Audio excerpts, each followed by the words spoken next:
Renz Abando ganado sa opensa dahil sa nagagandahang fans niya pero binangko sa huling bahagi ng laban. Korea Gas Corporation laban sa anyang Red Boosters na kung saan makakalaban nila Renz Abando ang team nila SJ Bell Angel na dating Ateneo Blue Eagles at Andrew Nicholson na dating player ng Bay Area Dragon. Unang quarter maagang umarangkada si Renz Abando sa scoring 12 points agad ang ginawang puntos.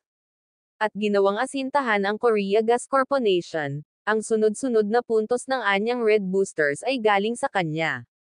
Nag one-on-one agad si SJ at Renz pero kinain lang ang depensa ni SJ Bell Angel.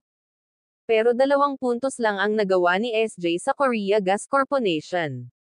Second quarter ay 3 minutes lang ipinasok si Renz Abando at hindi na ibinalik pa.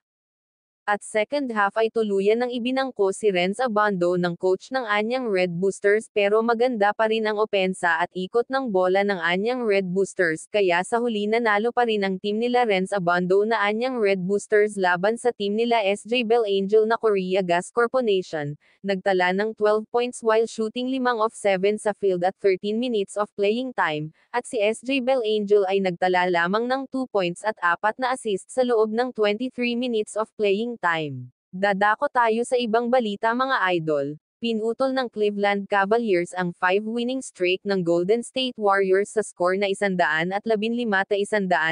sa pangunguna yan ni Donovan Mitchell na nagtala ng 31 points, 7 assists, 2 rebounds and 2 steal at Darius Garland na nagtala ng 24 points, 7 assists and 3 rebounds, at nasayang naman ang pambihirang losing performance ni Stephen Curry na nagtala ng 28 points, 4 na assist, 7 3 points made, while shooting 50% from the field. Samantala dito tayo sa laban ng Dallas Mavericks versus the Charlotte Hornets na kung saan palitan ng lamang sa umpisa ng laro at nagtapos ang first half sa score na 62-50 lamang ng 12 points ang visiting team na Charlotte Hornets sa pangunguna ni LaMelo Ball. Pero sa huli nakabalik ang Dallas Mavericks at tuluyang na comeback ng home team na Dallas Mavericks ang laro. At nanalo ang Dallas Mavericks mga idol sa score na 124-118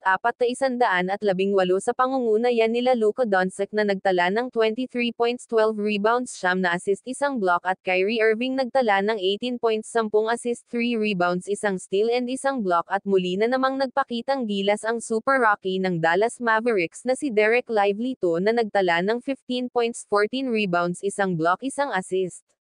Samantalang sa Charlotte Hornets naman ay nasayang ang napakagandang laro ng kanilang mga star players na sina LaMelo Ball na nagtala ng 30 points, 13 assists, 10 rebounds, Mark Williams nagtala ng 19 points, 10 rebounds at Gordon Hayward nagtala ng 20 points, 8 assists and 4 rebounds. Umabante na ngayon ang team standing ng Dallas Mavericks sa 5 wins, 1 loss record.